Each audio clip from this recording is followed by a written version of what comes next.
ці падабаецца беларусам быць бульбашамі. Але перш спытаемся, што значыць бульбаш. Бульбаш, ну белорус. Человек, кушающий картошку. Бульбаш. Ну, это белорус. Такой белорус. Прям любитель картошки.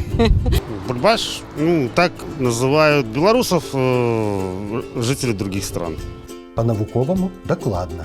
Бульбаш – гэта экзаэтнонім, то бок найменне, якім пэўны народ называюць іншыя. Але апытанне паказала, што слова «бульбаш» агрэсіўна пашырае сваю семантычную прастору. Водка есть такая. Бульбаш. Это есть в магазине водка бульбаш или настойка. Это название белорусов. Ага, і мясапрадукты з такім словам у назве ўжо ў нас ёсць. Што ж, маркетынгавы крок. Але ці правамоцны ён, ці добрае слово бульбаш, ці крыўднае? А ці не крыўдна, калі беларусаў называюць бульбашамі? Не. Ну, а что ж кривдного? Не, ніяк не кривно. Не, бульбаши, конечно. Ну и вы что? Хорошее слово. Так это нормальная назва. Даже симпатично, мило, я бы сказала. Шчыра скажу, нечаканы для мяне вынік.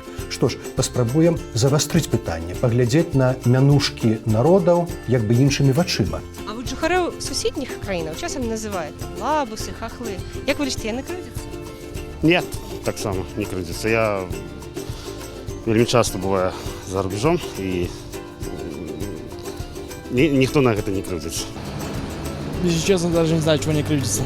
Мы ж суседзяў не называем хахламі, лабусамі. Называем. Чего им обижаться, яны же есть. Ну, это же, наверное, испокон веков их так называют, так что тут чего тут такого уже кривдного так. Ну вот у меня в дочке с Латвии друг. Лабус. И он не обижается никогда. Што ж, людзі не адчуваюць далікатнасці нацыянальных пачуццяў іншых, можа, таму іх не чапляе, калі так неадназначна гавораць пра іх самых. Для меня приемно, когда мне скажут, ты бульбаш.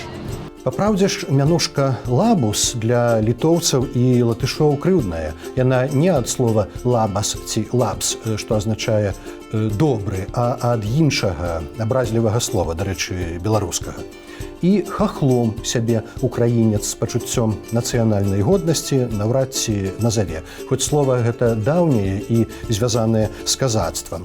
Бо ёсць імя народу, і людзі хочуць, каб іх называлі менавіта украінцамі, літоўцамі, палякамі і гэтак далей. Свае падставы для нацыянальнай ідэнтычнасці маем і мы, і яны куды шырэйшыя за любімы многімі караняплод. Але Белорусов идентифицируют по картошке, по бульбе. А ці не крыўдная гэта назва для беларусаў? Да, ну, глупости, это ж самая распространенная еда у нас в Беларуси. То бок нормальная назва, не крыўдуе. Нет, конечно, бульбаш. Ну, белорусы все едят картошку. Аднак гастранамічныя мянушкі іншых народаў лічацца крыўднымі. У прыстойным таварыстве не прынята называць французаў жабаедамі, мексіканцаў бабамі, немцаў наогул капустажэрамі, а паўночных немцаў у прыватнасці рыбінымі галовамі. Усе адпаведныя словы, скажам, ангельскія ці нямецкія мовазнаўцы адносяць да прыніжальных, пеяратыўных. Асабліва чуйна пачынаюць ставіцца да слова «бульбаш» людзі, якія пабывалі працяглы час у Расіі. То есть, когда меня вот в Москве называют бульбашка, ну, я обижаюсь.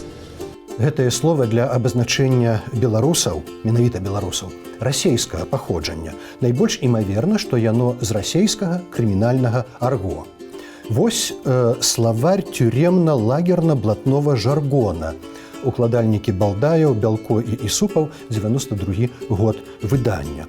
Тут слова «бульбаш» у значэнні «беларус» ужываецца поруч з «елдаш» – азіят, «лахтарь» – эстонец і гэтак далей.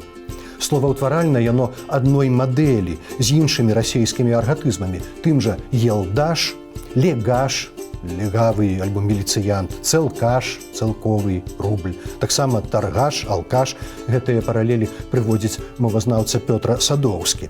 Суфікс «аш» паказвае на прастамоўнасць, зніжанасць, а слова «бульбаш» намякае і на паніжаны сацыяльны статус чалавека, што асабліва з вуснаў чужаземцаў успрымаецца балюча. Вот для меня это как обзывательство. Такой вот типичный селянин такой. Вот я это понимаю так. Змагаецца спадарыня з маскоўскімі аматарамі слова «бульбаш» метадам узаемнасці. Ну, не то, что прямо я уже начинаю с пены у рта доказывать, что это все не так, но я спрашиваю, тебе приятно, когда тебе говорят, что ты москаль? І пытанне вычэрпваецца. Хаця ў слове «маскаль» гістарычна няма абразы, яно ад Масквы. Беларусы і ўкраінцы так называлі суседні ўсходні народ. Але мянушка заўсёды нясе патэнцыял крыўды. Для беларускіх інтэлектуалаў гэта вострая праблема. Згаданы Пётр Садоўскі зрабіў лінгвістычную экспертызу таварнага знаку «бульбаш» для судовага працэсу супраць Бровара. Лінгвіст цытуе расейскія слоўнікі жарганізмаў. «Бульба е, балота радам, дроў нарубім і парадак». І гэта яшчэ самыя цэнзурныя цытаты з расейскага бульбянога дыскурсу пра беларусаў, ад якога і паходзіць найменне бульбаш. Не крыўдная? Крывная. Так, можа, не варта так называць прадукты? Не варта. Вам не падабаецца? Мне нет. Народы з гістарычнай памяццю чужога прыгнёту рэагуюць на стылістыку словаў, што абазначаюць іх нацыю, асабліва чуйна, піша Садоўскі. Слова «бульбаш» мае выразна зніжальную негатыўную канатацыю для многіх людзей, робіць выснову ён. Уклад у штучнае падыманне статусу слова «бульбаш» унёс цяперашні кіраўнік дзяржавы, які рэгулярна ўжывае яго без адмоўных ацэнак. Праўда, агаворваючыся, што, маўляў, нас так называюць. Відаць, ускосным вынікам такой легалізацыі слова «бульбаш» стала эмацыйная глухата тых беларусаў, што называюць суседнія народы мянушкамі.